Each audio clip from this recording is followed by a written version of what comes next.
All right, everybody, welcome to another episode of Garage Talk Sports. I'm Mills, And I'm Nick. and that threw me off. I forgot. Bobby is not here again. 2 weeks out of service. Uh-oh. That's wild. Wild, man, wild. But we are back in the garage. The show never stops. It must go on, whatever the sayings are, you know.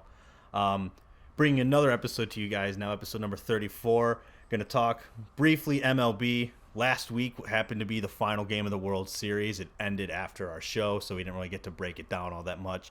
So we'll dive into that a little bit. Nick, correct me if I'm wrong. The focus of this show is probably going to be mostly NFL talk this week, right? Yeah, I think so. Like you just said, MLB season's almost over. NBA season's new. There's some stuff to talk about NBA that just happened, so we'll talk about that as well. Yeah. But NFL, NBA, and then Nick said, what were your words? A razzmatazz question of the week. So I am excited, as always. I will try and answer on Bobby's behalf. I don't think he ever answered the question for us last week. We asked him like 3 times. He just never responded to it. Yeah, so that's fine. So let Bobby know. He's got to get better at that, guys. Come on, Bob. You're letting us down. The people want to know your Halloween candy choices, man. It's just, come on. Yeah.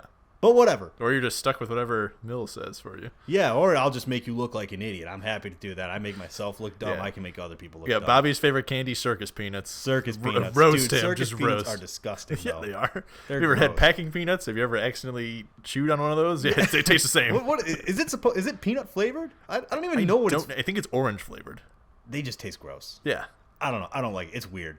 But whatever. This isn't a food grading show, right? This isn't about. Or this isn't the. Oh, that's what you think. Just This wait. isn't Garage Talk candy reviews. We're gonna dive into it right now, though, with some MLB. The Atlanta Braves. Nick and I called it. Bobby was wrong. Love to see it as always. We called Braves in 6. They pulled it off. Really great final game to cap off that season for them. Finally, Georgia fans of Atlanta get to watch a team hold on to a lead in a championship and win. No more choke jobs, so congratulations, celebrate, live it up. I know they have been for the past week. All in all, very fun series. You always like to see the Astros lose. First off, Oh, let's yeah, be I think honest. so. Astros lose. When Teams the from- Astros lose, America wins. That's Teams from Texas, Cowboys. yeah, just and Texas East. teams. When they lose, the rest of the country wins. It was very. Except for the Mavericks. I got a Okay, soft I got spot for the nothing against Mavericks. the Yeah, I was Mavericks, gonna I say. guess. Dirk, good old Dirk. Yeah. But no, it was a good series. Atlanta proved to be the hot team in the postseason, and they carried through all the way to win the World Series for them. First time since 1995, I believe, if I think remember so. correctly. Something around there. Something around there. Freddie Freeman gets that first World Series, so finally, very few guys are more deserving in the NBA in the MLB than him. So, all in all, very happy. Imagine what that team could have done if Acuna never went out with injury. Yeah, Acuna, Charlie Morton doesn't get hurt in game 1. Mike Soroka doesn't get hurt earlier in the year. I Yeah. think they had one other pitcher that also got hurt. So it's like they were kind of thrown out. Not weak pitchers because their pitching was phenomenal. Max Fried threw a gem to end that. I mean, yeah. that I'll tell you what, the pitching staff showed up there in Game 6. They made it up in their minds. We don't want Game 7, and they shut it down on the mound. All in all, very good performance. Jorge Soler brings home the MVP. I think I called that on the show last week that I thought he was going to win World Series MVP. Yeah, I think that was your guess, and then after he hit that 3-run home run, you were like, yeah, this pretty much locks him in. Yeah, because he had, I think it was 3 or 4 go-ahead home runs in that series. That's incredible. Like, to have that in one postseason run is crazy. To have that in one series, let alone the World Series, absolutely locks you in. His home run proved to be all that would be needed to win that game, but they still poured it on. Freddie Freeman adding a home run, awesome add to his legacy, as well as an RBI with a double. The only RBI, I should add, that didn't come from a home run ball. Oh yeah, because it was that final game. Swanson 2-run home run, Soler, and Soler, then Freddie Freeman's solo shot. Freeman solo, and then he had that double earlier. Nice. Dansby Swanson, another guy who had a really good series. Him and Soler seemed to be like the spark plugs in that offense. Yeah, it was weird because, like, for sure I thought it was going to be Austin Riley. I'm pretty sure before the World Series started, I was like, it's pretty much going to come down to if Austin Riley shows up for the Braves or if Yordan Alvarez shows up for the Astros. And Yordan Alvarez did fine. He still hit pretty well. He just didn't hit with runners on base. No, he was a lot more quiet in the World Series than the rest of the postseason. Same thing with Austin Riley, but props to Soler and Swanson. I'm pretty sure Swanson's not known as a power hitter, so No, not really. More of a contact More guy. of a contact guy, and he still put some big home runs up for him. Not like he hit a home run every game, but still some clutch moments for him. So very, very awesome. Just an exciting series all around. And I think that was a perfect, that Game 6 perfect way to wrap up the MLB season and throw it into the off season with free agency approaching. We already kind of covered the big names. Yeah. Carlos Correa seems to be the top of everyone's list. Chris Bryant's another one being thrown out there. Is Freddie Freeman a free agent? I think so. I don't know if he's a free agent or if he has a team option for next year. So I think he's technically a free agent because like his contract is over. Mm-hmm. But I think there's either an option or something that this might have been his last game in Atlanta. But there's no chance. That dude's not leaving Atlanta. I don't think he wants to leave, and I don't think the Braves want him to leave either. So I feel like it's going to be a pretty easy signing. Yeah, I can't imagine Freddie Freeman leaving Atlanta. I don't think it's on anyone's radar. He's going to probably stay. Yeah. As for Correa, though, I think he's as good as gone out of Houston. Yeah, I think so. Just for the simple fact that he's won World Series with the Astros. Yeah, let him go. Let him go get that big contract. If Houston gives it to him, Houston gives it to him. But from all the reports and the way he's talking, it sounds like he is not 100% dead set on leaving, but he is definitely listening to. It sounds like he's all in on whatever the best offer is what he's going to take. Yeah, I heard Justin Verlander might actually be because he has two showcases planned where he's just going to pitch for a bunch of teams. Really? And so he might not return to Houston, which I know he's getting an older guy. I feel like he's going to go back to Detroit. And I'm not going to make a hot take because it's very early, but I'll make a prediction of if Carlos Correa and Justin Verlander both go to Detroit and the White Sox do not sign a big ticket guy, the White Sox will not make the postseason next year. I don't think they're both going to Detroit. No, I don't think they are either. But if they both, if Detroit makes a huge splash and the White Sox just stay silent, I could see to be honest, second half of the season, Detroit was a better team than the White Sox. Yeah, the White Sox had a bad second half of the season. I don't know where Correa is going to end up. He's floated out the idea of going to the Cubs. Maybe I hear that a lot because we're in Chicago, so we get a lot of the beat writers writing about him and the Cubs. Another guy, a big name is Castellanos is going to be a free agent. Simeon and Robbie Ray, if they don't accept the qualifying offers from the Blue Jays, those guys will be free agents as well. So this is going to actually be an exciting offseason. Like I said, it's not. I think I've said it in the past. I don't think it'll be as crazy as the Bryce Harper, Manny Machado offseason free agency, but there's still some big names in this one. Correa seems though, like I said, seems like he's the most sought after player in this free agency, and I think there's a lot of guys to be excited about. Personally, I think someone who's not getting as much attention as Carlos Correa might be is Chris Bryant. Oh yeah, definitely. Chris Bryant is really versatile. He's a proven bat. He kind of had a not resurgent year, but he found his offensive aspect of the game a little bit better this year. You saw his numbers came back up to what you would expect from him compared to the past year and a half prior. I think he is one of the big free agents to watch. The Mets are reported to make a big run at him. I wouldn't be shocked if they offer him something big, but I don't know. I'm shocked to hear that the Giants aren't really all that focused on retaining him. Yeah, it's weird for me because I feel like he definitely sparked what the team needed for sure. And then with Buster Posey retiring, not saying that Chris Bryant's the best veteran guy you could have. He's not a Freddie Freeman type or a Buster Posey type, but they don't really have that many veteran defensive players. It's going to be a young team now. Yeah, so Buster Posey is the captain. That is what he. I guess Brandon Crawford. Brandon Crawford's still there, but losing Buster Posey is going to be huge because he had a really good year this year. So now that they need to look at catchers. I don't know if they've got someone in their minor league system ready to kind of step up and make that big move. I really don't know, so I'm not going to even act like I know. But having to replace him is going to be huge. And if you're going to let Chris Bryant walk and you're not even going to make an offer, try and retain him, that's going to be two big losses. Even though Chris Bryant was only there for the second half, still was a very, very integral part of that team after the trade deadline. So yeah, I think so. That's two big pieces to replace. You got to hope that this team is still primed to win long term and have sustained success, and hope that this wasn't just a flash in the pan year for them, which I'm not saying it was. But it's tough with that division because you have the it's a tough Dodgers and the division. Padres are just. I mean, the Dodgers have a decent amount of free agent guys, but I feel like they always replace everyone that they lose. So it's like they might not even be a flash in the pan year, but just look at it. If they lose like 10 more games and the Padres don't have like a terrible last 2 months, they could win over 100 games and be third place in the division and possibly not make the playoffs. Yeah, no, the Giants are going to have a busy offseason. There's no way around it because if Bryant, like I said, if they let Bryant walk, that's a big piece. Posey retiring, which I was surprised to hear he was retiring. I don't know about you. I didn't think he was going to retire.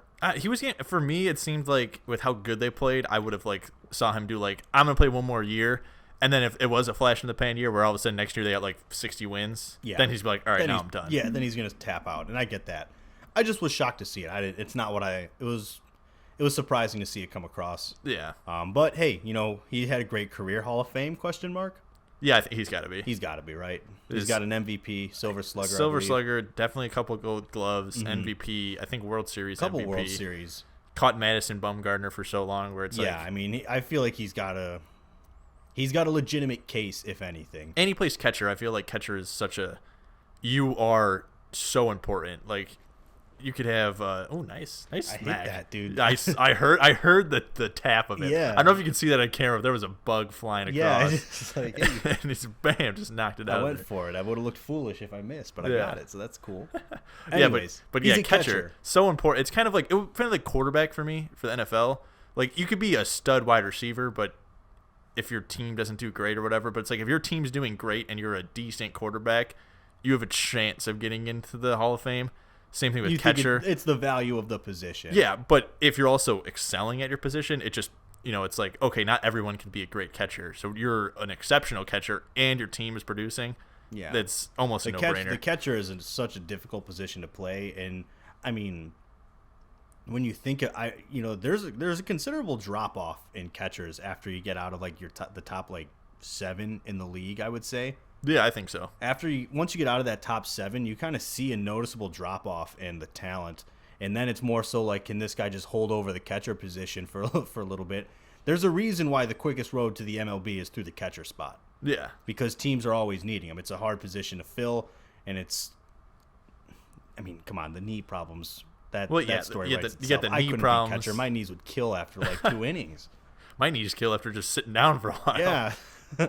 Have to stand up when I'm sitting too low and it's over. Yeah, but I think like what you said, it's like it's the quickest way in, but I feel like it's also the highest turnover because like absolutely. You that's part of why it's the quickest way in because of how quickly teams will go through catchers. Yeah, but I mean, I feel like we won't really know anything MLB wise until probably January. Maybe a couple like random signings where like Freddie Freeman signs with the Braves or like a guy who's been on the team like Mitch Haniger might get a contract extension with a team he's been on. We're not going to hear anything crazy for a while. This very well could be the last MLB talk on the show for a little bit. Yeah, until probably until Carlos Correa signs or someone. It most like that. likely will. There's not going to be much to talk about. Unless something crazy happens. Yeah, really all that happened in Chicago is the Cubs or the Sox picked up Kimbrel's option for the purpose of trying to trade him. Yeah. So I guess if something happens there, we'll talk about it. But yeah, otherwise, MLB talk's pretty much gonna kind of fade out here. Well, yeah, and we're gonna talk about NFL now, but it's like we're getting to the point where it's past the halfway point. Now teams are really starting to scramble for those. You're starting to see the playoff picture come into focus. The playoff picture is and starting. And college football, as we get closer, then it finally shares up. Yeah, we've got college football rankings are getting tighter and tighter. Yeah, it's more controversial to some people. Cough, cough, Cincinnati. I don't really know where I stand on that. Maybe we'll throw in some ad-libbed college football talk. Yeah, after Bobby's the big college football talk. He's the big college football guy on the show. I watch it. I follow Georgia. I follow some stuff and whatnot, but Bobby's the main guy for that. Yeah, I think we talked about it right before we started recording. It's like we both like watching it, but it's like both of us kind of have not great opinions of the college football playoffs. So it's like, it just kind of just puts a sour taste where it's like, what's really the point of watching this? It's going to be Alabama versus Georgia. It's just and same two team. other random it's teams. Just not as much parity in college football. Entertaining, sure. I don't follow it nearly as much as Bobby does. I follow it a lot closer when it comes time to talk NFL draft. I'm not gonna lie. Yeah, mid-December until the national championship happens, and then NFL draft time. And then NFL draft time. That's what my attention is like at its peak with college football. Yeah. But we can ad-lib some stuff in a little bit on that. Right now, though, let's get into the NFL talk. I swear, it's like each week gets crazier and crazier for the NFL. First off, Bobby's Bets. Horrible week for me. Guys, I'm just going to be honest. Probably don't listen to me next week. This next week either. You didn't make a mortal lock. Well, your mortal lock joke was the Jets versus Colts, but it was a joke. Mike White did get hurt. So he did get hurt, and they still almost covered. Yeah, that's true. They had a chance to cover. They got the final drive, but they couldn't cover. Disappointing, but oh well. And let's be honest with everything. No one saw the Bills not covering against the Jaguars, let alone losing. Anyone who bet on the Jaguars, you are either a genius or you could see into the future, or you are just a reckless individual. You're a huge Jags fan. You're just like, yep, let's go. You got to be the biggest Jacksonville homer ever to have made any kind of bet on Jacksonville. Now, I kind of wish I did. I wish I put it all on Jacksonville after that. But mortal lock. My mortal lock of the... You wait until we get to Bobby's Bets this week. Okay. I got a mortal lock for us. All right. Anyways, 6-9. What kind of score is 6-9 in a football game? The only time I've really, I guess regular season I don't follow that closely, but the Super Bowl against the Patriots versus the Rams, I thought that was like 13-6 or 10-3, something like that. It's a game, I didn't watch the game, but like seeing the highlights and stuff, I'm like, what? Like the Bills are moving into like everyone talks about them in the NFL. And then you're just going to play the Jacksonville Jaguars with Urban Meyer not really focused on coaching. And 6-9. Like, I can understand if Trevor Lawrence just went off. That's horrible. That's 5 total field goals. That's all. Yeah. That's horrible. That's bad football. Good for Jacksonville. You'll take any win you can get. And you know what? To hold the Bills to 6 points is pretty impressive. Yeah. Your offense... it only took 9 to win, so good on you. But I think huge win for that Jacksonville defense. That's got to bring some pride and some like attitude to them. You know what I mean? Yeah, you would for sure. You'd have to walk away from that thinking we dominated the Bills, arguably one of the best teams in football. Yeah, and we controlled them all game, held them to 6 points. They're an electric offense, one of the most dynamic quarterbacks, one of the best wide receivers, and you just shut them down and held them to 6 points. Impressive game for Jacksonville. Urban Meyer shaped his job with that one, or no? I don't think his job was ever really in jeopardy. I don't know. I feel like if it would have went 0-17, I don't know. Maybe it's hard to tell. I guess with that whole little lap dance scandal and everything. Oh yeah, I feel like that definitely that kind of made them a little less patient with him. But I don't think his job was ever like truly in jeopardy, unless he like wanted to leave. Yeah. The only way I would have seen it happening is if he wants to leave, which I guess I can't see the future. I can't say what's in his head, but I don't think a week ago we would have never thought that the Jags were going to beat the Bills, and it happened. Yeah, so the NFL is full of craziness. 6-9, man. Like, come on, you can't even make this stuff up. The only thing that I give to the Bills is you need a running back. Like, yeah, you need a running. Josh Allen cannot be your running back. I don't know if it was the Jacksonville game or maybe it was the Tennessee game. Josh Allen had like 9 rushes for like 37 yards. He's been their leading rusher for a couple of weeks now. Yeah, and I don't even care like yards wise because like every once in a while your quarterback's going to be able to break off and just get a long run. It's going to ruin, he's going to have more yards.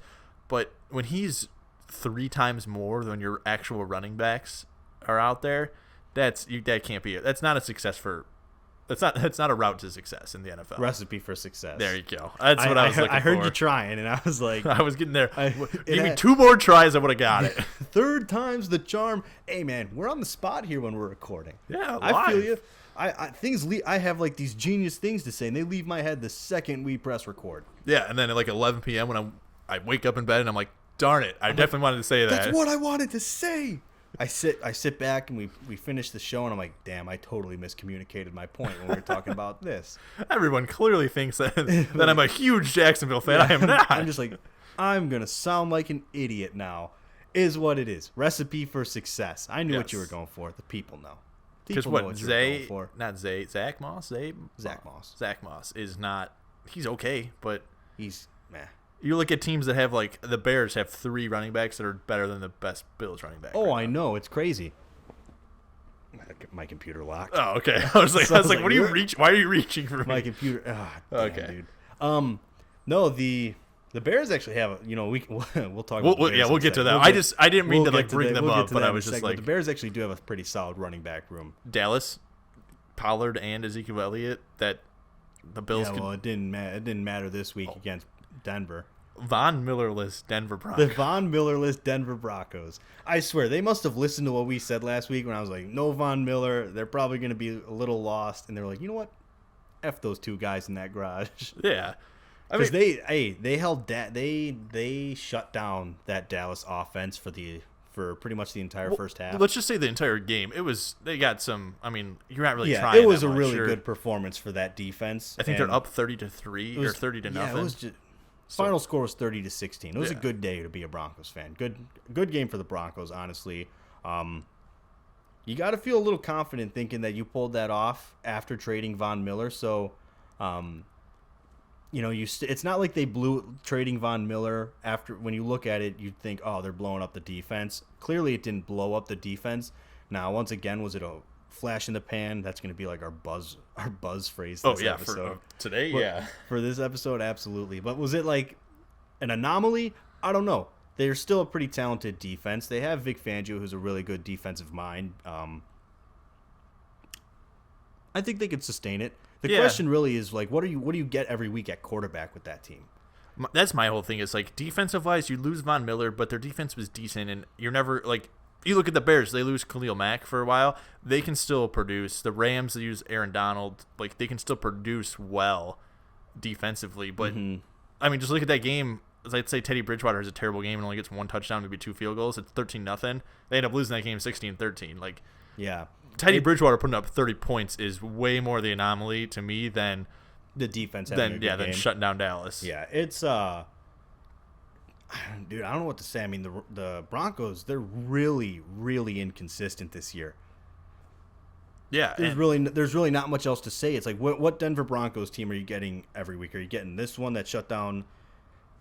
Sorry, I had a hiccup. Are you getting the one that shut down the Cowboys, or are they gonna go lay an egg and just look like they're completely outmatched and outclassed on the field? It's kind of like a flip of the coin right now that you're getting with that team. And I don't know, is Vic Fangio on the hot seat at the end of the year if they kind of flop and fall off and have a bad year? It's tough to say that he doesn't really have a quarterback over there. Drew Lock clearly wasn't the guy. No, I think for that situation, I feel like you can't say for sure if like okay they have a terrible season, he just doesn't get let go because you're going to bring in a coach that for the new quarterback that you're going to bring in or whatever. Right. But it's just like for what he's doing in the division that he's in now without Von Miller, if they finish with like a mediocre record, it's like, okay, you did everything we expected. It's similar to a Bears situation. They don't have that many weapons on offense. So it's like if you can hold good teams to not a lot of points, but you're still going to give up 21, 24 points, it's like that's kind of what we expect in the situation we're dealt with right now. Yeah, they're in a really tough spot there, specifically on the offensive side of the ball. I mean, you got at some point, what's his name? John Elway's got to hit at the quarterback position for that team. You would think like at least someone like besides when Peyton Manning retired after going there for a couple of years. They haven't had a guy. It's been like a revolving door at quarterback. Yeah, it was. What was it? It was Brock Osweiler. They traded him, or no? He just signed in Houston. Yeah, he got that massive contract from Houston, and clearly he wasn't any good. Trevor Siemian, Brock Osweiler. Before that was Paxton Lynch. Oh, I remember that. Paxton Lynch, NIU guys, guy. That's a name. Do anyone remember him? He was the guy from I think Memphis is the school they drafted. No, I thought Paxton Lynch went to NIU. No. That was Jordan Lynch. Jordan Lynch was Paxton Lynch. I'm pretty sure was from Memphis. It's like a 6'7" guy, not good. I'm pretty sure he's not in the league anymore. He got benched for Trevor Siemian, an undrafted quarterback who's now playing for the Saints. Yep. But undrafted quarterback out of Northwestern, I'm pretty sure. Yeah, I don't know about that. I'm pretty sure it was Northwestern. They signed him, and he beat out Paxton Lynch. Trevor Siemian was honestly their most consistent quarterback since Peyton Manning, and he was pretty unspectacular. Nothing against the guy. He was like a real estate agent when they signed him to be on their practice squad. I'm not even making that up. And now he's in the NFL again, playing for the Saints. And you know what? He had a good game against the Bucks, and then a decent game against the Yeah, I mean, they lost, Falcons, but you know what? It's Trevor Siemian. Like, you got to take it with a grain of salt. You got to be happy that the dude's not, like, blowing games for you. He's not throwing 6 picks a game and just 27-25 score against the Falcons. Not bad. But then after Trevor Siemian, then you went Drew Lock. Drew Lock didn't work out. Or no, you went Case Keenum, then Drew Lock. And now you're at Teddy Bridgewater. So it's really revolving door, quite literally, since Peyton Manning left. And Peyton Manning, let's not act like John Elway was a genius for that one. You signed Peyton Manning. It's Peyton Manning. Yeah, it's like that's like Brady when he went to the Bucs. Yeah, it's that's not like a no-brainer. I found this diamond in the rough guy. Yeah, that's you turned can't the even team react around. like, oh, what a steal, man! They found a steal. He was done. No, come on now. I get he had the neck surgery and everything, but he was still a stud guy. Yeah, it's still Peyton Manning. Yeah, veteran presence. Like his effect, he had a record-setting year his first year in Denver. Second year, not so much, but still.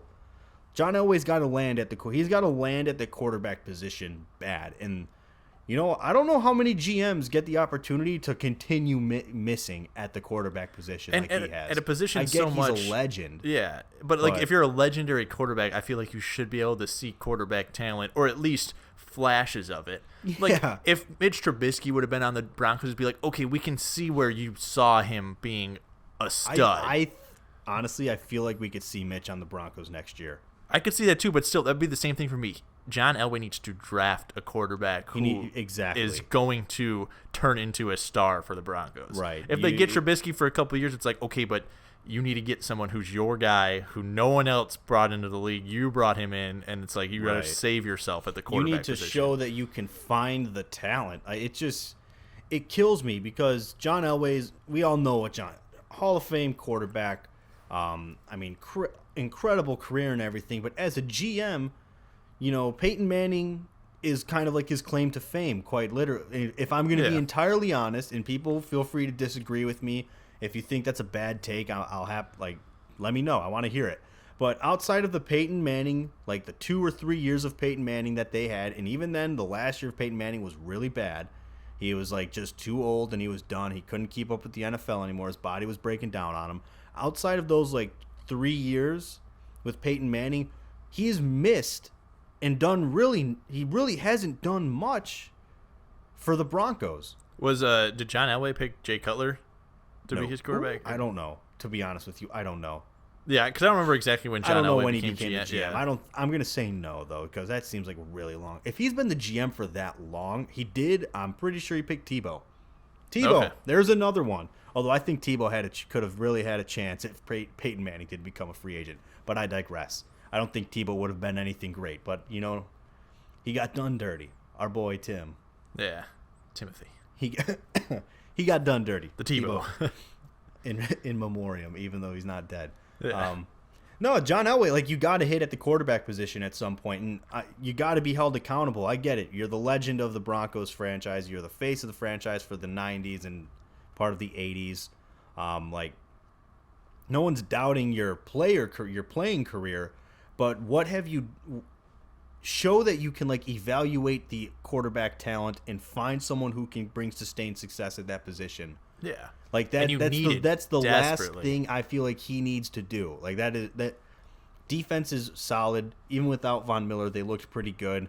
Offensively, you have some weapons. Jerry Jeudy's over there. Cortland Sutton, if he stays in free agency, is over there. Noah Fant's a solid tight end. O-line, most teams can use some O-line help. Yeah. Running game, you have a solid running game with what's his name? Phillip Lindsay and Melvin Gordon. Is Phillip Lindsay? I'm pretty sure he's on Houston now. Oh yeah, he is on Houston. Yeah, that's why I cut myself off. But Melvin Gordon's still good. You just need to land at quarterback. Nothing against Teddy Bridgewater, but it's Teddy Bridgewater. You know what you're getting in Teddy Bridgewater. Well, yeah, and then you even look at the division. They're with the Chargers, the Raiders, and the Chiefs. The Chiefs. So you're Patrick Mahomes, generational talent. Yep. Derek Carr. Derek Carr's good. He's above average quarterback. He gets disrespected too much, in my opinion. Yeah, and then Justin Herbert maybe kind of having a bit of a sophomore slump, but not. If this is a sophomore slump, like, this dude's gonna have one of the best careers ever. Yeah, I'm just saying, like, he's definitely playing down from last year, but it's like, okay, there was a very small chance that he was gonna go up from last year with people having film on him. And even then, he's playing down and still having a good year. Yeah. Like, in all honesty, the guy who's been playing the worst in that division is Pat Mahomes, and we're on 3 straight weeks now, 3 or 4 straight weeks of him. No, I think we talked about it was 4 last week. Now it's 5. Yeah, so he's having a rough string of it. Maybe he needs to come back. Maybe, I don't know. He could be injured. He could just be slumping. Either way, I'm not going to say Patrick Mahomes is going to, like, permanently be at the bottom of the barrel in that division at quarterback talent. I'm not saying that at all, but like you said, those are the 3 guys you have to try and match up with at the position. Pat Mahomes, Derek Carr, Justin Herbert. By all accounts, those 3 guys are going to be solid quarterbacks for a while. Derek Carr has already done it for a while. Pat Mahomes, we know what Pat Mahomes can do. Yeah. Justin Herbert, this is him just getting started. So if you imagine that he's only going to get better as the years go on, watch out, NFL. Yeah. And so what are you going to do? Teddy Bridgewater, I got a ton of respect for Teddy, but Teddy Bridgewater isn't your franchise quarterback. No, he can't be. Elway needs to find that guy. Yeah. Maybe this is a huge shot, but maybe you do go get Mitch Trubisky, and he has a Ryan Tannehill-like resurgence with Denver, and then he's found his spot there with the Broncos. He's a really good. I think Tannehill is a really good quarterback since coming to Tennessee. I think the just release of pressure of when he was in Miami, which I think we've already started. Yes. So much pressure, like, you have to just excel and get us to playoffs. He was kind of a reach from Miami. He was like a 1-year quarterback in college. He converted from wide receiver at Texas A&M, drafted, I think, like 11th overall or something. The whole weight of this franchise put on him didn't necessarily pan out. It was, in my opinion, eerily similar to Trubisky's time in Chicago in that, like, it was always, does he need another year? Like, do we really know what Ryan Tannehill is at quarterback? I feel like after Mitch left Chicago, I couldn't confidently say what you had in Mitch because he was inconsistent. Yeah. He showed the signs to be really good, but he couldn't do it consistently. So part of that is on him. I think part of that falls on the offensive system and scheme that they're in as well. Tannehill leaves Miami, signs to be a backup in Tennessee, gets his shot because of injury, and hasn't looked back. I don't think Mitch is seeing the field for injury unless Josh Allen takes a serious hit or anything, and I'm hoping that doesn't happen. No. But maybe Mitch needed this year to, sit back, learn, finds his place somewhere else, like a Denver or I don't know if Houston has a first-round pick next year, or a Houston. I would prefer to see him in Denver, though, personally, just my opinion. Because Houston is every position away from doing anything. Yeah, Houston is not the place to be. Yeah, Brandon Cooks, and that's like the only. That's it, pretty much. Pretty much. So Philip Lindsay's solid, but that's a bad team, so it doesn't really help him at all. So maybe he goes to Denver and he kind of revives his career a little bit. I would love to see it. I'm a big Mitch fan, regardless.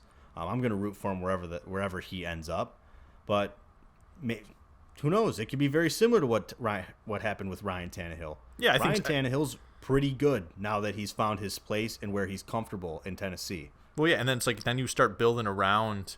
Like we've always talked about it. Do you want to waste your first 10 overall picks in the draft on a quarterback that may or may not pan out, or do you want to get a guy who's been in the league for a while, average quarterback, and then build your team around him? Like Tannehill is not. If you had a chance between Mahomes or Tannehill coming out of the draft, you're probably like, okay, I'm going to go with Mahomes. But if you're like, or I can take Tannehill and I can keep Derrick Henry, and I'm going to have A.J. Brown.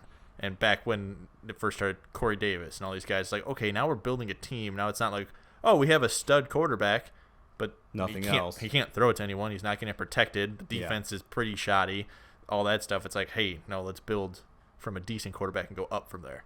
Right. We'll see. John Elway's got to get that position right, though. Yeah, you are in probably the best quarterback division. In my opinion, the best quarterback division in the NFL. The only one that I think might beat it, and I heavily say might only because of Tom Brady being in it, is the NFC South. I think Tom Brady, and people can groan and roll their eyes, but Matt Ryan's won an MVP. He's a very good quarterback. Yeah. That's another really good. I mean, actually, no, not really, because outside of those two, that's really it. Sam Darnold is playing like the Jets. Yeah. Sam Darnold on the Jets, and Jameis Winston / Trevor Siemian / Taysom Hill. Taysom Hill. What I mean, I don't know what division it is, but the Kyler Murray. Matt Stafford, Russell That's Wilson, the, and then the Jimmy NFC G. West. I feel like that's your second place, just because They're have very three. close. Those are your 1, 2, whatever order you want to put them in. But either way, you got to compete at the quarterback position for that division.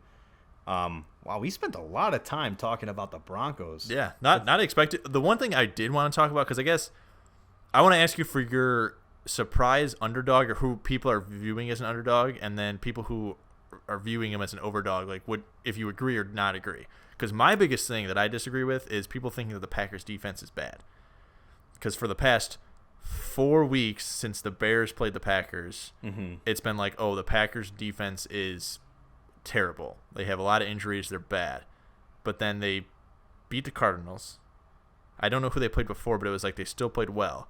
And then last week against the Chiefs, you don't have Aaron Rodgers, and they still almost win. Mahomes will average like 3.2. Yeah, so I don't want to say like per attempt, like yards per pass. The Packers are what, 7-2? So they're 7-2, so they're definitely not an underdog, but I feel like people have been putting their defense as an underdog for so long that it can't be an underdog anymore. I think the Packers defense, my reaction to that, the Packers defense forever has been a bend don't break defense, where if you can hold your opponent to like 20-ish points, you could usually win because you have Aaron Rodgers. But they're very capable of playing like a shutdown defense. Okay. I don't think they're consistently a shutdown defense, because you do see times where teams like move the ball on them pretty, not easily, but move the ball on them considerably, put up some points. But honestly, going back to like 2012, 2013, they've been a bend don't break defense. This is the first time in recent memory where I feel like that defense can make up for Aaron Rodgers not being on the field. They're having a solid year. They do have injuries. That's a legitimate point for people to make. You should be able to pick apart that secondary, because which is what everyone's been saying. Like when the Bears played, it's like, okay, we're probably still going to lose because Aaron Rodgers, but we should score points, and then they didn't. And then it's the Bears. So and then I don't know who else they played before they played the Cardinals, but it was just like, like for sure the Cardinals are going to tear up the secondary, and then they didn't. And then now it's Mahomes, who's been having so many bad games. You're like, all right, we're gonna. So like that's my underdog. Like for right now, like a not common underdog. Slept on. And then my one over, like someone who I think is just overrated, overhyped. The Buccaneers. They lost to the Saints without Jameis Winston, who's not a stud. And then that same Saints team lost to the Falcons. The Falcons and Buccaneers should be nowhere on the same level. Mm-hmm. And it's not like the Bucs, like, because I always go back and forth. Like the Rams had a bad game against Tennessee this week. Mm-hmm. Like that happens or whatever. But the Buccaneers did not have a bad game against the Saints. The Saints just way outplayed them. And then they go ahead and lose to the Falcons. So it's like, I feel like people are overhyping the Bucs, because I think the Bucs haven't really played that many good teams. They beat the Rams in week 1. No, week 2. No, the Rams beat them.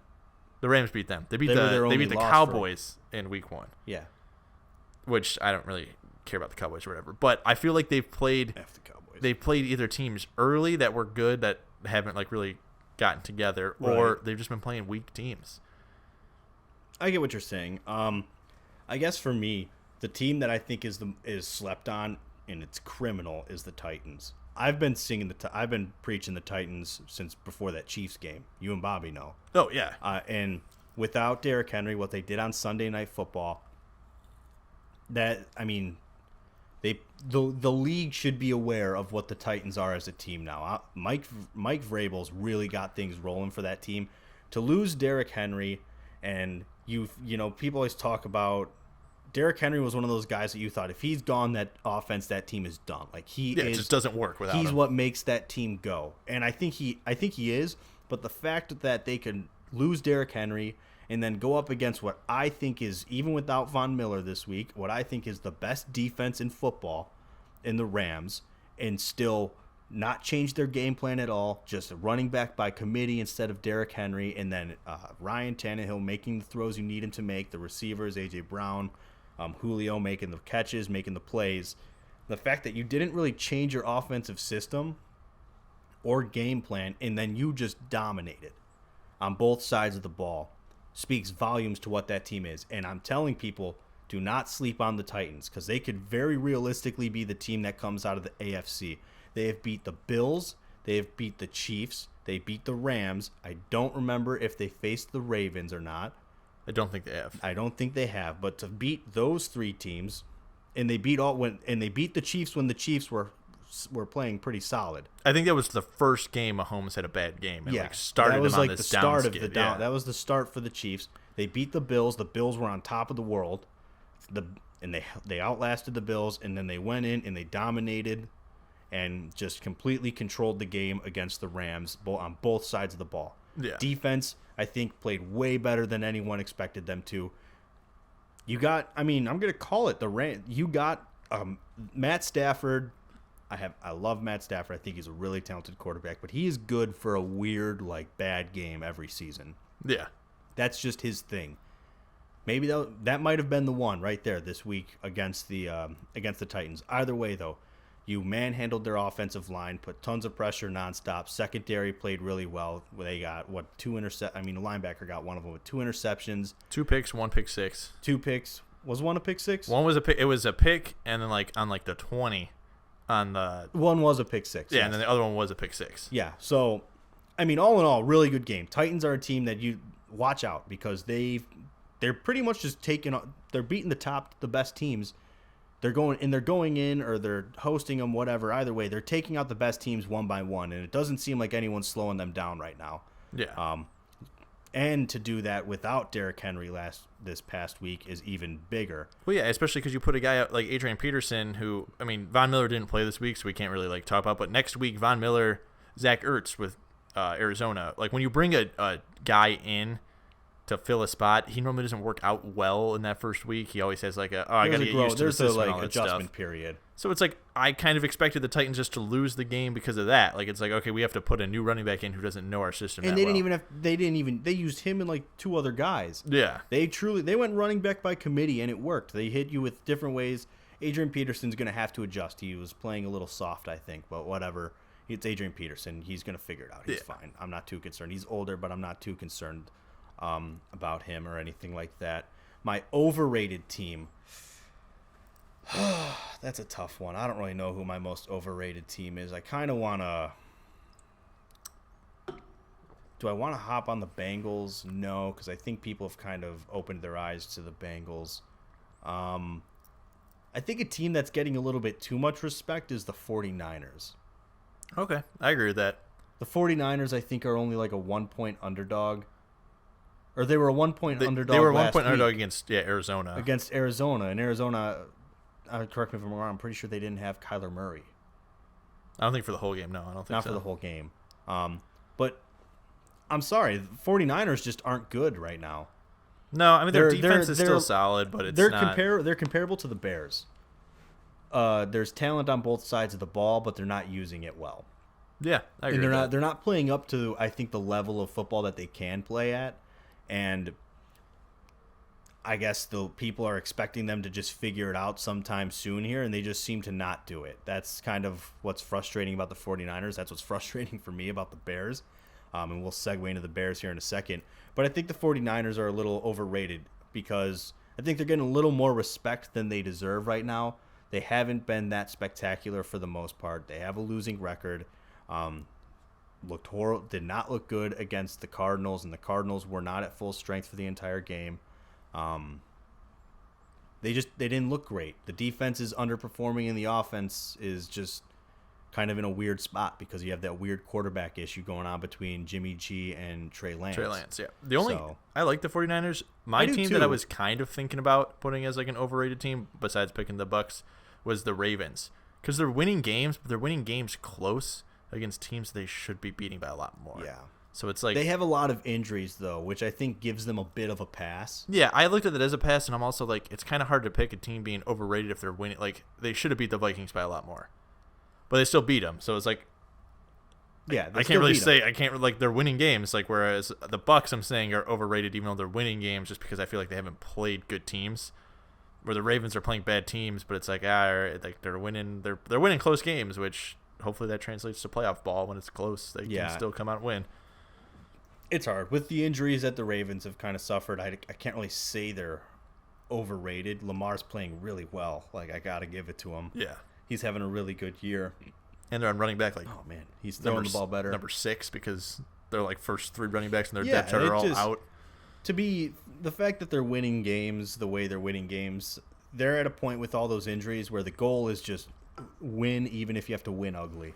And they're getting kind of a pass because people are acknowledging like this team has gone through some serious taking some serious hits to their personnel and everything throughout the season. Plus, I feel like a lot of the focus is on the Bengals in that division. They're just kind of like, oh, the Bengals are hot right now. Like we're all in on that, and then all of a sudden, yeah. They fell flat, man. They fell out of the pan. That flash in the pan, they fell out. Yeah, it was a flash of the pan. It didn't last a whole season, but hey, is what it is. Like I said, I said we were going to segue into this Bears game, the Monday night. I was going to say, we're in that division. We'll just stay there. Yeah, Monday night Bears versus Steelers happened last night. Frustrating. Yeah. Frustrating. That I want to dive. We'll dive into the referees in a little bit.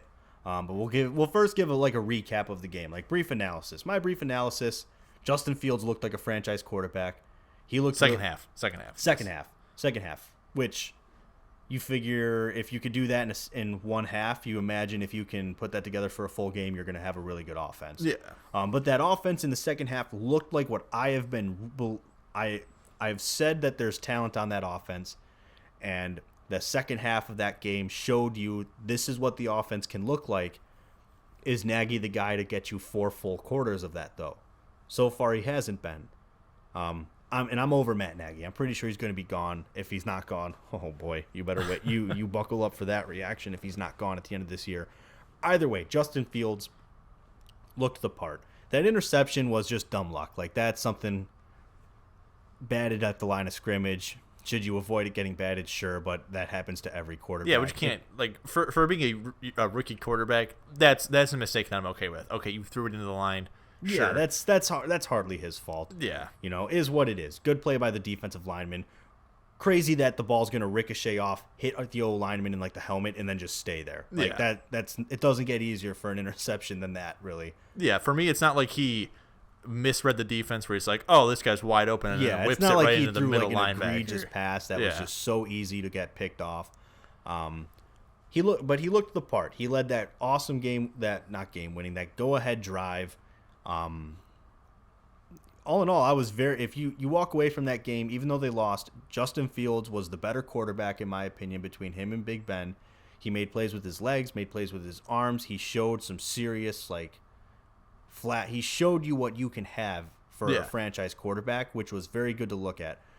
Discouraging. This is the third week now of the defense kind of dropping the ball. I get that they're injured. Losing Khalil Mack is difficult. Obviously, the pass rush was not getting home as much. It was pretty much just Robert Quinn and Cassius Marsh, which we'll get into Cassius Marsh's penalty in a little bit here. But pass rush wasn't there. Roquan continues to be a stud, though. He had a sack, 12 total tackles, 2 or 3 tackles for loss. I mean, he was all over the place. Should be an All-Pro. I'm gonna find a way to. I'm gonna bring that up every week. That it was a. If you couldn't tell, I'm upset that he wasn't an All-Pro last year. For me, defensively, played okay. Like, obviously, you don't want to give up that many points. That final drive, at one of the worst defensive drives I've ever seen. It was bad. It was a bad defensive Kendall drive. Vildor just lets a guy go. It's like you can't just let a guy be wide open in the NFL. Yeah, and that's the problem with that defense, though, is because they don't have a ton of cap space. They don't really have a number 2 cornerback. Kendall Vildor has been getting picked apart all year, but you don't have anyone to replace him. Duke Shelley, I feel like highlights from the game for me. I'm gonna say offensively, Al Robinson worked into the game. Mm-hmm. That was big. Jimmy Graham and Cole Kmet both worked into the game. Those are my positives in offense. Mm-hmm. Positives on defense, Duke Shelley. Duke Shelley played a great game. He's not going to be your number 2 corner, but he showed that it's like, okay. He's a good slot guy. He's a good nickelback. If we're playing a team that has 3 stud receivers, I'm okay having Duke Shelley be like, no, you're you're not switching side, like you're sticking on their slot receiver or whatever. Yeah. He's good enough there. Big negatives I see defensively, besides the lining up in the neutral zone constantly. Offensively, the running game, it kind of was like, hey, we're going to throw the ball to Allen Robinson, but we're not going to run the ball. Like, they had a good game running the ball, though. I feel like not as with Montgomery coming back, I would have expected a better game. Almost 5 a carry. They had a good running game. For me, it's just like I guess maybe it was just because I was they more threw focused. the ball a lot more than they did the past few weeks, so you didn't really notice. Yeah, the running I think game I was as more much. focused on the just like throwing aspect of it, where I'm like, they haven't called Montgomery's number a lot, but it was like they threw the ball a lot more this week than they've done in the past. Running game was okay. Defensively, you need to be able to get a pass rush without Khalil Mack. You absolutely have to. Robert Quinn's doing his best. He got some pressure and everything. He got 2 sacks, I think. So, I mean, that's a good game for him. But there's got to be other people that step up. Well, especially against Big Ben. He's not mobile. He's not mobile. If you're playing against Lamar Jackson, it'd be like, okay, we can't just constantly rush guys because he's going to get away from it and he's going to find the open guy. But and the Bears are going to have to face, I think, after the bye week is the Ravens. Yeah, but like if you're playing, you're playing Big Ben, let's leave a wide receiver open. Not in the fourth quarter on the game-winning drive, but during the game, be like, let's leave a guy open and just give him extra pressure. He's not going to be able to roll out. And you can get see home fast, you're going to get the sack. When they got pressure on him, it ended up being a sack or it was a terrible pass. And there was like that one pass where Big Ben underthrew his guy by like 10 yards, and somehow that's a bad play. I'm going to say it. People may not be the biggest fan of Eddie Jackson right now. Eddie Jackson makes the correct play on that ball. I think Eddie Jackson makes the correct play on that ball, and on that last drive, I would love to have Eddie Jackson in that last drive. Yeah, because he's gonna keep everyone together, and I feel like Vildor's pass doesn't happen if Eddie Jackson's there because he's gonna be yelling the whole time, just stay on him, just stay on him. And so they were missing some key guys. No Khalil Mack, no Alec Ogletree, no Eddie Jackson. Those are 3 big names. You were down to. Danny Trevathan is not the Danny Trevathan he used to be. No. He's just not as fast. He's not as physical anymore. So to be without 3 of your starters and 1 starter at each level of your defense. Yeah, that's the biggest thing that it's that's level-wise. the toughest hit of it all. Is like you lost 1 starter at each level. Linebacker, DB. Not what you want to be dealing with. Defensively, they did hold. They didn't give up a ton of yards total. No, they didn't give up a ton of total yards in the game. So that's something that you can look at, that you can take a positive away from. Maybe some bad field position situations for them, which is why the score went up the way it did. Yeah, but still, you want to see your backups and everything get a little bit more done on an immobile quarterback like Big Ben. With that being said. Let's dive into the referee. I feel like right before we talk about referees, because of course the referees impacted the game, and of course it went against the Bears. I feel like every NFL fan who's not like a straight up Pittsburgh homer, where it's like, no, come on, you should have won, is going to say, of course the refs positively affected the game for the Steelers. My biggest thing that I want to say is don't blame the refs for losing the game, because the biggest play that happened was Grant's fumble on the kickoff. Yes, there's definitely reasons that cost that. There's more reasons than the refs for that. That for me is number 1 why the Bears lost, was because the offense was finally clicking. It was the second half; they were firing on all cylinders. That's not when you need a kick return touchdown, and I feel like that's what he was going for that game. So that for me was number 1. But then going into the refs, 3 drives in a row, the pass interference on Jalen Johnson was the first one that set me off, because I think it was Deontay Johnson pushed off on him so he couldn't get his head turned around. Yeah. So he had to take 2 extra steps and then started to turn his head around, and then you're going to call pass interference. It's like... And Deontay Johnson rips his sleeve. You see him rip Jalen Johnson's sleeve off. Which is like, so if you see the pass interference on Johnson, you have to see that. There's no way you can turn your head away, then come back, see the pass interference on Johnson, and then be like, oh, no, it's fine. Yeah, absolutely horrible. That was a field goal, because I think that was 3rd down. That set up that was the drive that I think made it 23-13. Yeah, that was. Yeah, I think so. Yeah, that was the 23-13. That was for the field goal to make it 23. Bad call, because that was on a third down, I believe. Yeah, so that would have been, and that was definitely punting. Like, there was no way they were going for it. I think it was like 3rd and 7, 3rd and 8. The other call that I thought was really bad was the phantom low block on James Daniels.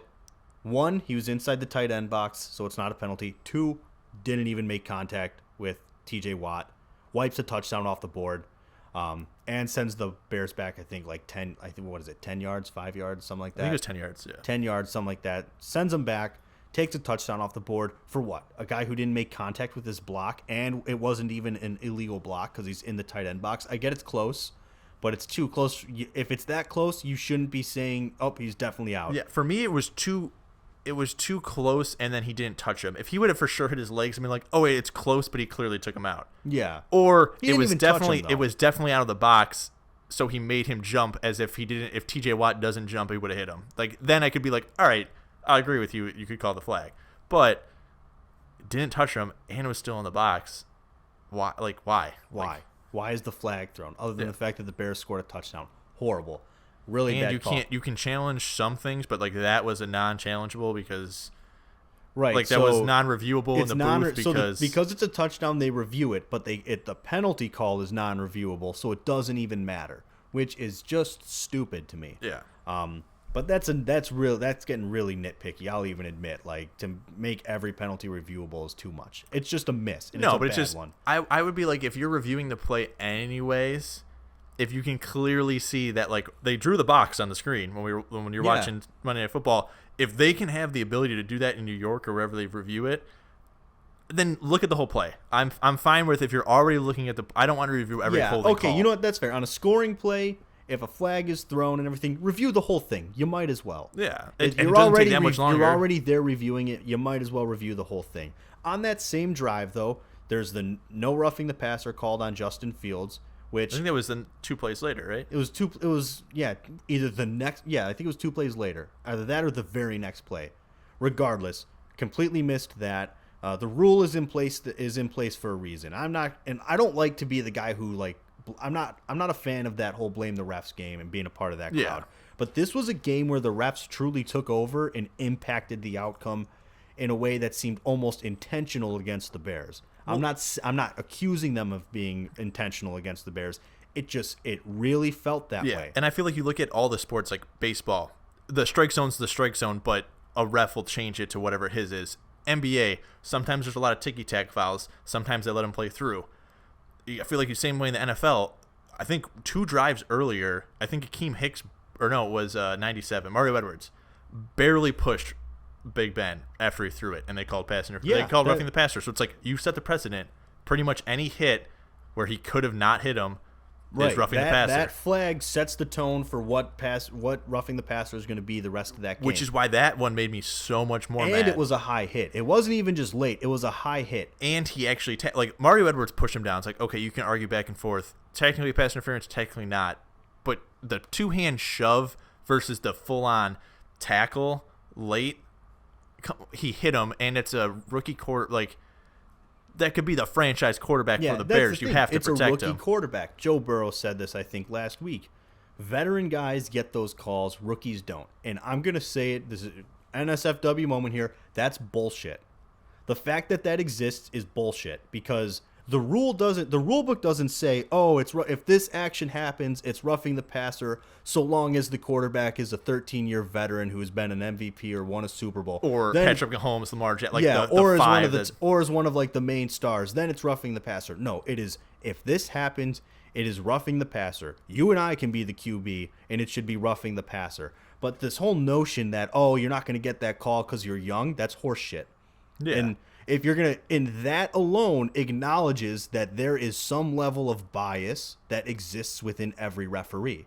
Maybe not against a team, but against players. Yeah. You can't have that. The only time I'm okay with that rationale is when like a wildcat situation where technically Dave Montgomery's the quarterback. He's a running back. He can take a little bit more of a hit. If he tries to slide, he's not going to slide exactly right. He might get hit. I'm fine with that. That's a little different. But if it's the same position and it's just a different level of veteranness, experience in the league, whatever you want to call it, that's not right. I like that. It's the quarterback position. It's the wide receiver position. It's the tight end position. The rule is the rule. You can't go jumping around saying, we have to. It's Big Ben. He's an established name. He's probably going to be in the Hall of Fame. Of course that he's going to get the roughing the passer call on him because it's him. That's bad. Yeah. And people who support that way of thinking are just okay with there being an inherent bias within referees when it comes to football. You can't have that. I don't care if it's Tom Brady or if it's Trevor Siemian. If it's roughing the passer, it's roughing the passer. And if you're going to call it one way, you have to call it the same way when it's someone else. And that's the problem. You set the precedence with that roughing the passer on Big Ben, and then you proceeded to not enforce it the rest of the game. On an even worse hit. On an even worse hit, a hit high and arguably more late. Yeah, I would say for sure more late. Definitely more contact, really bad. And it's unacceptable. And there's no accountability when it comes to this stuff within the NFL. Notice how the NFL is out of all the major leagues, including NHL, even though I think that goes without saying, but all of the big five or whatever or big four, notice how the NFL has the most controversy every year with refs/umps. Yeah. Like do you notice that? Yeah. Because baseball has so big with just particular umps. But the NFL, you don't know who they are, and it's always controversial. It's always controversial. And part of that is in the way these rules are written. They're so open to interpretation, and I get it. You have to call it in full time. It's hard to do it, but umpires in baseball have to call the strike zone in real time, right? Sure, they're going to miss calls here and there, but it's not nearly as bad as when refs in the NFL are missing calls. You got to call fouls in real time in the NBA, but they're pretty consistent overall, I would say. Hockey rarely messes up. I'm going to be honest with you. Refs in hockey, they got that figured out for that, because there's rarely times where you look and go, oh, the refs completely took over the game. Yeah. You hardly ever see that in hockey. And anything where it's like a controversial thing, they always have the replay because the puck is so small and moves so fast. Of course, you have to have it. Like, at that point, you're not going to be able to call that perfectly. Yeah, 100%. And there's accountability in all of these leagues for it. The referee, the umpire report card is made public by the MLB. So the entire public can access how the MLB has judged or deemed this, how the umpire called this game. Yeah. That's a huge level of transparency. That keeps umps on their game a little bit more, because they know anyone can see how good or how bad they did. Yeah. Besides Angel Hernandez, probably they all care. Yeah, they all care. So, I mean, that's one thing. And then in the NFL, like I said, there's no accountability. The rules are so open to interpretation, especially this dumbass taunting rule. Well, let's get into the call of the game. The worst. You know what? Call me a Homer Bears fan, but I'm gonna be honest with you. There's a reason the entire NFL community is talking about this penalty call, and it's because it was a bad call. Yeah. If it was just, Bears fans overreacting, or the Bears franchise overreacting because of a rough call, then we wouldn't be hearing about it nearly as much as we have already. Less than 24 hours since the game. Like, this has been the talk of the NFL world for a little bit here. Yeah. Because it was a horrible call. For me, it's like, I know we're all Bears fans. Like, the three of us are Bears fans. But you have to look at situationally, if that was the Steelers guy, it's the fourth quarter in such a high key game, biggest play of the game, and you're going to call a flag on that for taunting? No. Take a the whole thing of he got cut from that team. Mm-hmm. This is his first game of the season. Finally called up from the practice squad. Makes the biggest sack of the game. I think he was in for 3 plays, maybe total in the game. No, he played a lot of the game, but it was absolutely the biggest play. That was the biggest sack of the game for either side of the ball. And he stares down the bench. I guess you could say that, or maybe he's just staring at that side of the field because that's the side he was closer to when he made the sack. Like, I don't know. It's an emotional game. Yeah. And you want players to just eliminate emotion entirely. No, there are factors at play here. One, he didn't get in a single player's face. It's one thing if he stands over Big Ben, or he goes and runs all the way up to the sideline and is jawing at him. Or when that punter came out, if you can clearly see him yelling at him. He clearly or wasn't engaging with the punter. No. He was just staring. It was one of those things where he looked at the Steelers sideline and was like, that's right, I did that, and turns around, bumps into the ref. Even though I don't think the bump had anything to do with it, flag is thrown. No. Ref still initiated the contact. I'll take that to the grave. I think the ref should get suspended for the hip check thrown at him. Yeah, like that was so unnecessary. Tony Correnti, fuck you, man. Sorry, I'm gonna say it. Well, you already said NSW. It's for that whole. It's for this whole section. Yeah, this whole referee talk thing. It's gonna be a little bit unfiltered, but just all in all, there is no accountability.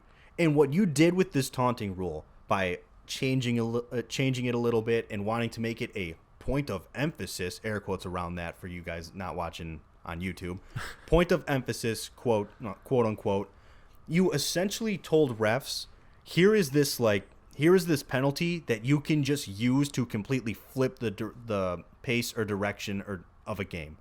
It's entirely up to you to interpret it.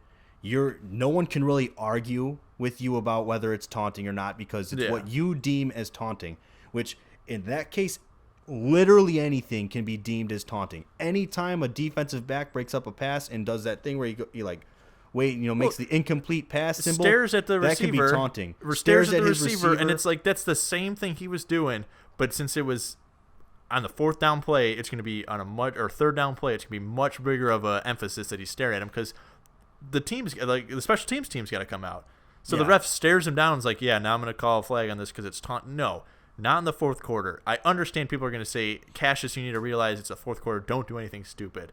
But I don't think he did anything stupid. He stared at the bench, so it's like, okay, yeah, hindsight 2020 next week, sack him, run over to your sideline, and celebrate with your team. But it's like, really, an NFL player who's making the biggest play of the Bears season defensively. That was huge. That was a huge play. So, and you're going to tell him, no, you run back to your sideline. You're going to punish him for it because he was hyped up. That's stupid.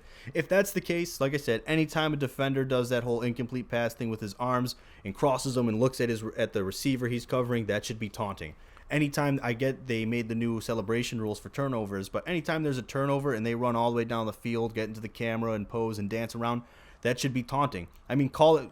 You got to draw a line somewhere. So you're allowing certain kinds of taunting because it's deemed acceptable for whatever reason. I'm not saying I'm against the celebration. My point more so is that it's so inconsistent and such BS. Like, how are you going to tell players you can celebrate when you do this and it's okay for you to be excessive with it?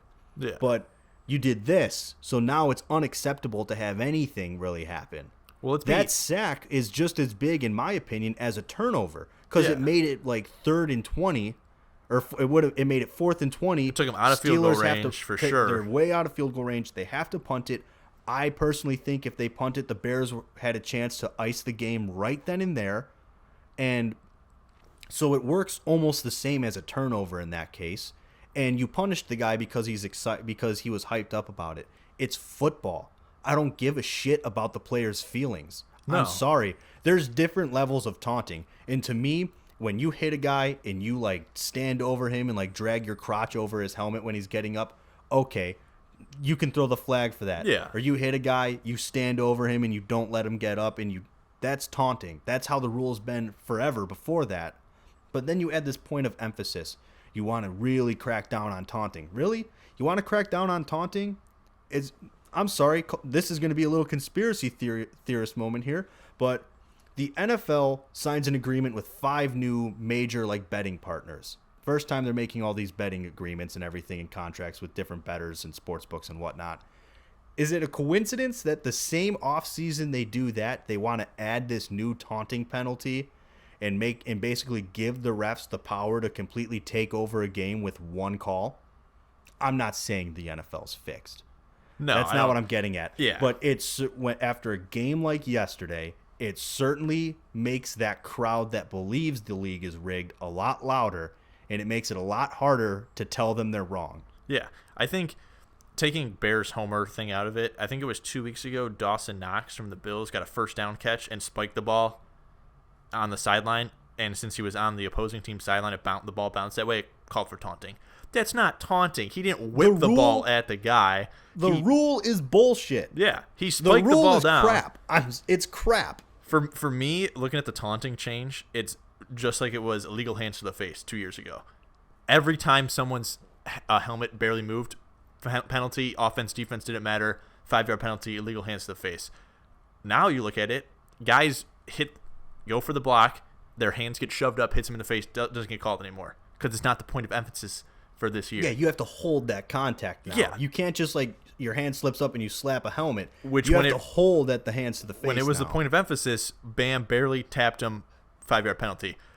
NFL needs to be like, this is our point of emphasis, but within reason. Don't just every time someone does something that you think is taunting, call a flag, because it needs to be obvious. You have to clearly see that this guy is taunting. Yeah, if you would have, I thought the rule was fine the way it was. Right, flip the bird.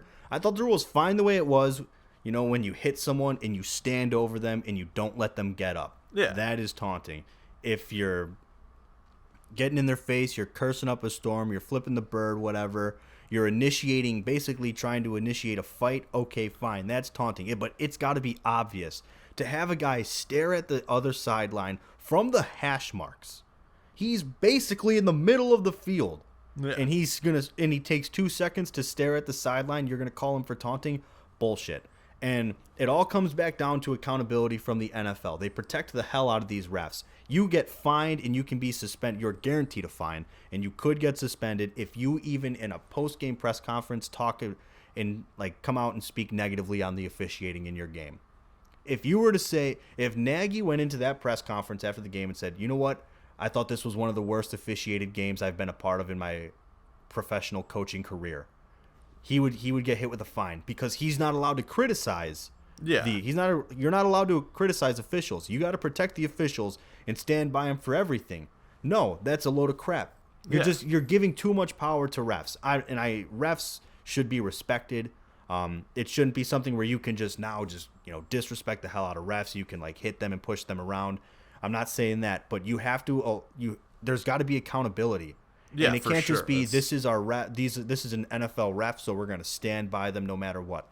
You got to allow players to speak their minds. You got to allow coaches to speak their minds because they're entitled to it.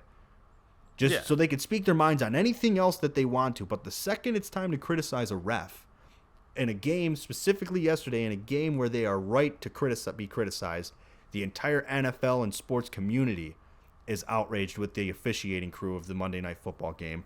You can't come out and criticize them, or else you're going to get fined and possibly suspended. What does that tell you? For me, it's like if Nagy comes out and says that's the worst officiating game ever, and then the league goes to other NFL coaches and they're like, was that really bad officiating? And most of them say no. Like, okay, fine. But I can guarantee if the NFL went to all the other coaches outside of Tomlin and Nagy, I would bet Mike Tomlin would agree the refs were bad. I would agree that Mike Tomlin would have been like, no, that was a stupid. Like, of course, don't take away my win. I want the win. Yeah, a win's a win. You take the win. But no, that was a stupid taunting call, and every other coach would have been like, yeah, that game was terribly officiated. So everyone's gonna say it. So how do you fine Matt Nagy for saying what every coach thinks? Exactly. That's the problem. You want to just, rather than address the problem, you silence anyone from bringing it up. Yeah. Because that's more productive than fixing it, right? Well, yeah, because then it draws attention away from the NFL. League. Because Roger Goodell, I actually don't think Roger Goodell's a horrible commissioner.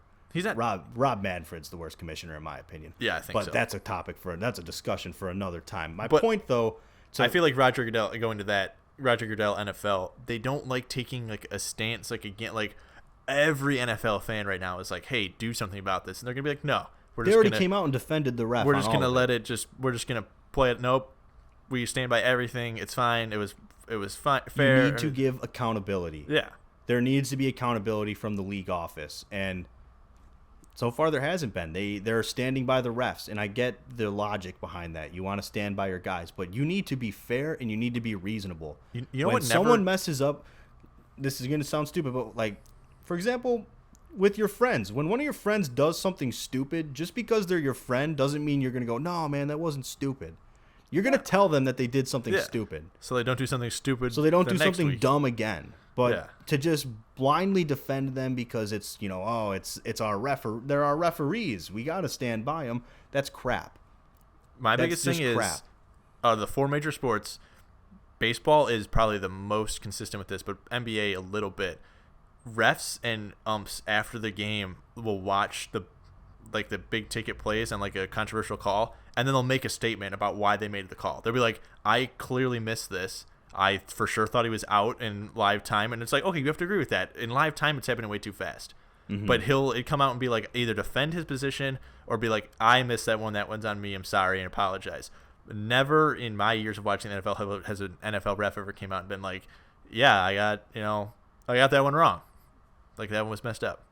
Yeah. Except for I think the one catch with the Packers and whatever, when they had the replacement refs. That was the only time anyone was like, yeah, we actually screwed up. But that was like, okay, we have to make a comment about this because it just we'll wrap up with there needs to be some level of accountability. Yeah. And this bullshit taunting rule needs to go. It needs to go. I don't want to talk about it anymore because I'm fired up already. And go back to last year. We're gonna go into Bobby's bets, and I had a really bad week, so I'm just down bad right now. Either way, there needs to be a serious shift where they add some level of accountability to referees, because if you just allow the refs to have the ability to control a game at any given moment and completely flip the script and everything, they killed a comeback because of that. Yeah, they ruined the game. Taunting.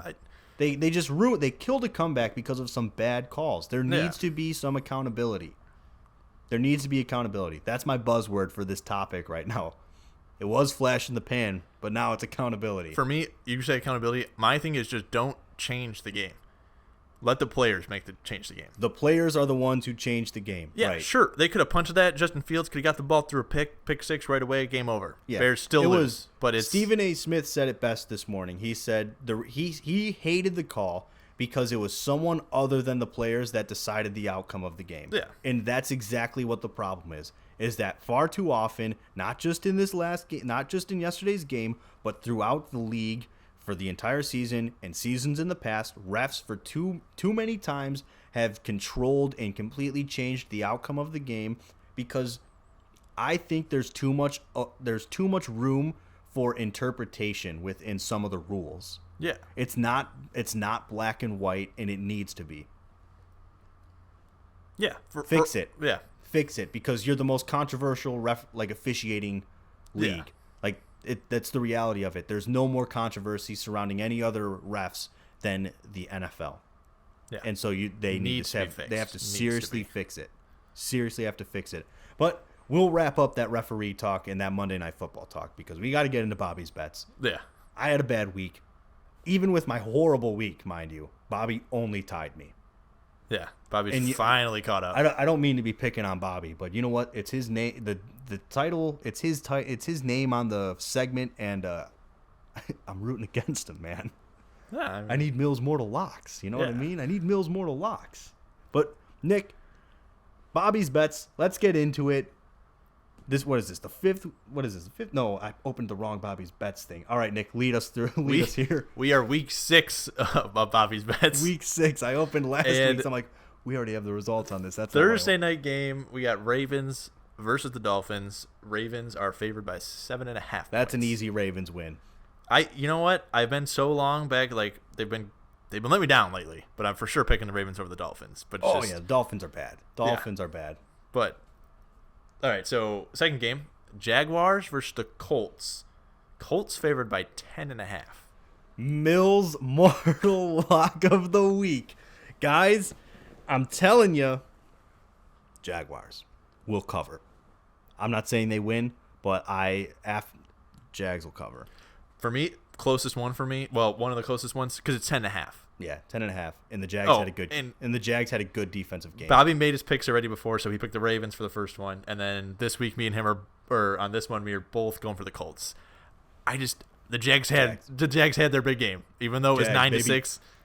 They're Jags, baby. I don't think I don't see them going very high. It's okay. Next game we got Browns versus the Patriots. The Patriots are favored by 1.5. And Browns. Bobby also went with the Browns. You going Patriots? I'm going Patriots. Like I said before, anything within 3, I always pick which team's going to win. I think the Patriots are going to win. I feel like I think the Browns are going to win. Yeah, so for me, it's the Patriots are going to win, so I got to pick them. All right, Falcons versus the Cowboys. Cowboys favored by 9. I don't remember who I picked on this, but I'm going to say, you know what? Falcons. All right, you're going to change your answer from earlier. Did I put Cowboys? Yeah. All right, Falcons. Falcons then. All right, I'll change it for you. I picked the Cowboys because I think they're going to have a bounce back. I think the Falcons are kind of finding their stride a little bit as a team right now. I think they are too, but I think they're going to run into a wall of Cordero Patterson's, dude. He's doing it all. It's possible they'll run into a wall, but you know what? Yeah. They beat. I think the Saints are a better defense, and I think if the Falcons can put up 27 against the Saints, they can put up more against the Cowboys. Cowboys, I'm sure, will bounce back. I imagine it's going to be an offensive game, but +9, right? It's 9. Yeah, 9. 9 is too big of a spread for me. I'm not necessarily, remember, I picked the spread. I'll say if I think a team is winning, but a 9-point spread, the Falcons are a better offense. I don't see them losing by 9 points. I just don't.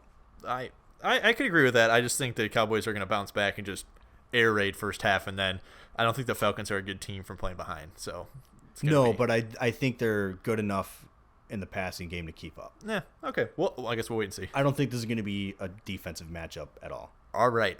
Bills versus the Jets. Bills favored by 13.5. Jets. Bobby also went with the Jets. Oh, Bobby also went with the Cowboys, too. Yeah. Bobby also went with the Jets. I'm going with the Bills. Same thing with the Cowboys. Bounce back. Bills have been looking rough lately. Josh Allen is going to throw. Bills have been looking rough. I mean, 6 TD passes. I'll tell you what. If you're right on that, I will tip my cap to you. Thank you. You were like, "Oh man, what is he gonna do?" Yeah, You'll get a tip of the cap. All right, next game: Saints versus the Titans. Titans favored by 3. Titans easy. I am also gonna go with the Titans. Titans. Just from what we saw with the Rams. Who'd Bobby go? Saints. Bobby went with the Titans as well. Whatever. We saw against the Rams. Clearly, the Rams are a better team than the Saints. Yeah, and Titans, Simeon's still out there. Defense. Titans defense better than people are giving credit. Yeah, I'm telling you guys, get on the Titans. All right, Buccaneers versus the football team. Bucks favored by 9.5. I know what one I picked, and I know it was a bad choice. Well, you changed the other one. I know. I initially said the football team, but as you say it out loud, I realize how ridiculous of a pick that is, and I'm gonna have to correct myself and go with the Bucks. Bobby and I also go with the Bucks, but again, another easy team that they should win. So again, I still think they're overrated. Yeah. Once they get into a better team situation, I probably won't pick the Bucks consistently, but fair enough. All right, Lions versus Steelers. Steelers favored by 8.5. Bobby picked the Steelers on this one. Lions. I also picked the Lions. And I got a good feeling about. I don't know.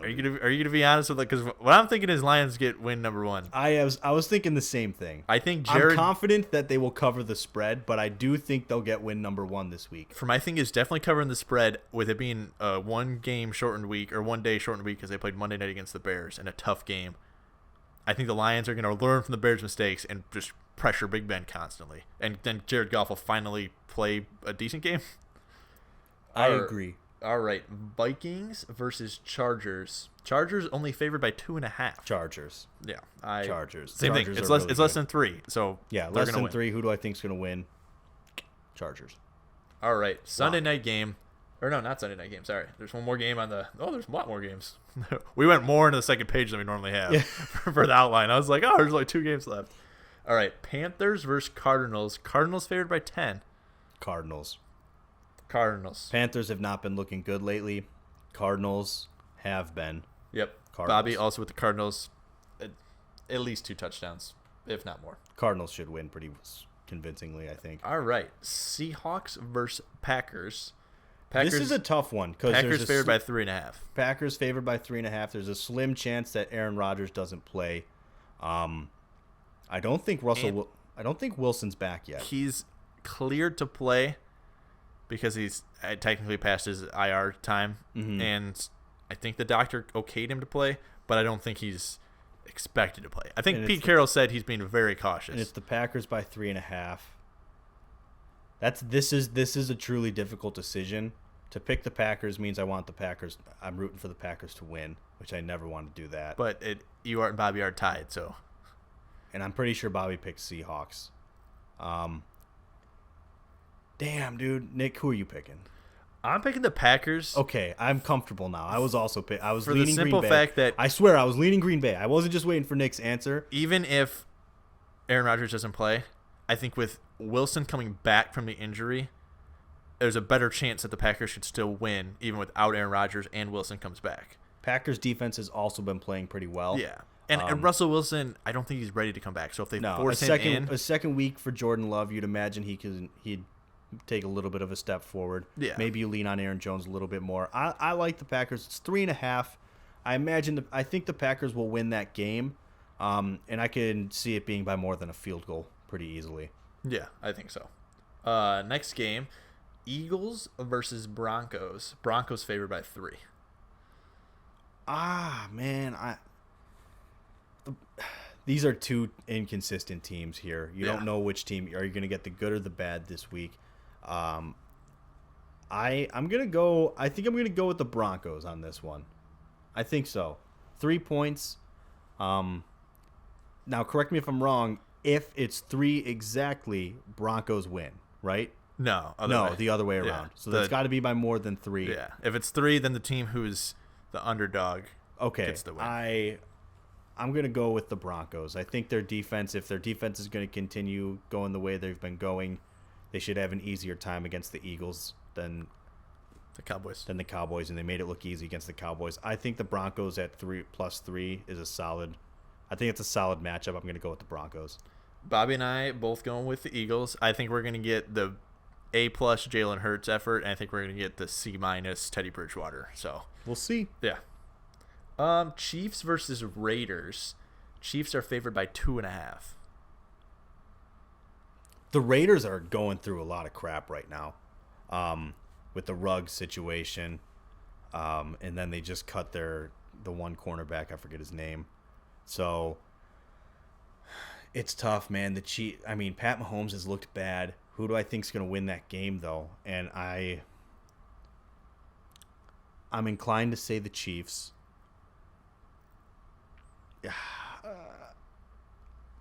I think the Raiders will win.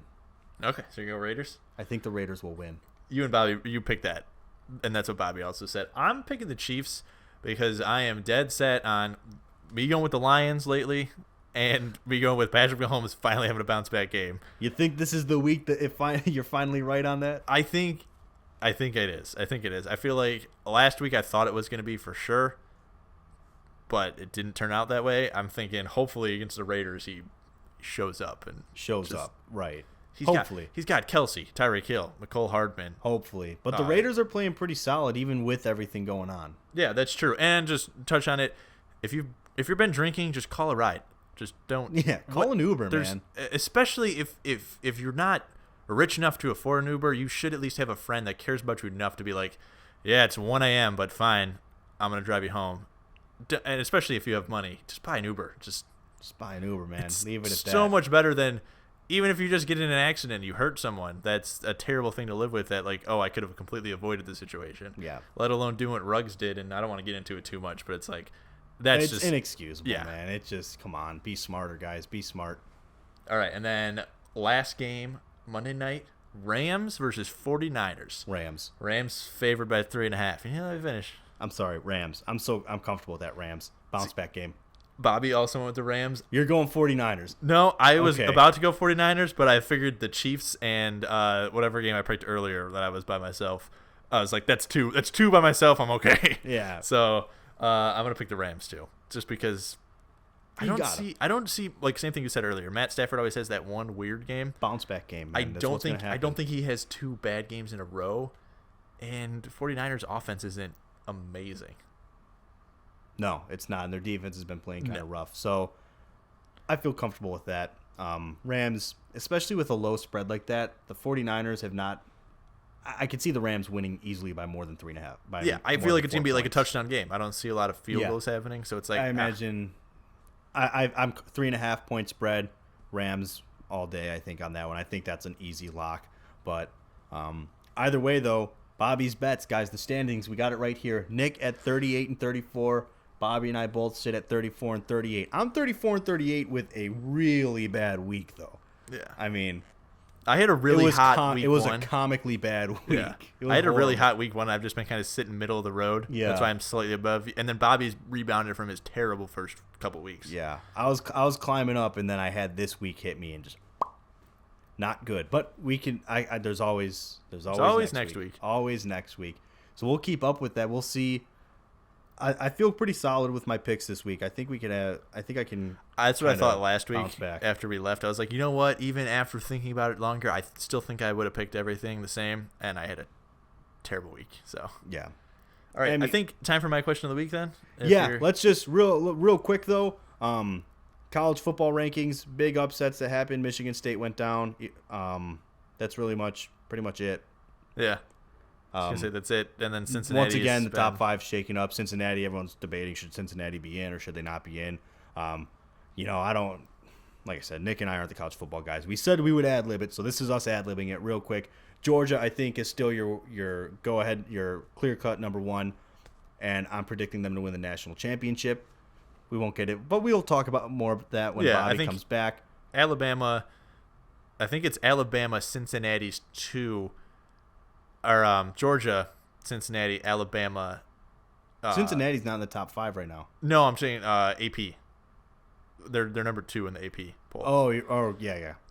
I don't know which one in college football, but I think right now what everyone's thinking, or what the votes are saying, is Georgia, Bama, Oregon, Ohio State. Yes. Which, sure, that seems fair for right now. Sure. Now, once Ohio State loses to Purdue and Purdue takes off 3 top 5 teams 3 weeks in a row, then we just put Purdue. We just put Purdue in there. Then Purdue earns their spot, right? Yeah. They got to earn their spot. But whatever. Nick, hit us with that razzmatazz question of the week. Okay, so Sunday Night Football. The game ended before, and there was like 45 minutes before Sunday Night Football happened. So I'm flipping through. I'm looking for a movie that's about to end in like 45 minutes. I go past the Disney Channel. Sky High's on. So I flip it on, of course. Sky High, tremendous movie. If you haven't seen it, you gotta watch it. So my question was going to be best Disney movie. I know we've talked about sports movies before. Dude, I don't even watch Disney movies. But like, you've had to have seen them when you were growing up. Like the Even Stevens movie, extremely goofy movie, Eddie $1 Million Cook-Off. That was the one. What is it? Repeat it. Eddie's $1 Million Cook-Off. I was about to say right before you said, I'm like, what's the one where the dude like does the cooking competition? Jump In with Corbin Blue. That was a good one. That was okay. High School Musical. I'm Cheetah Girls. Cheetah Girls 2. Eddie's $1 Million Cook-Off. Okay. Just because when he made the like Fruit Loop crusted fried chicken, I was like, yo. Like, little kid Andrew was like, yo, what? Mom, we're doing this. That shit looks good. And honestly, it probably is absolutely disgusting. Most likely really bad. Oh, yeah, probably. For me, it's extremely goofy movie.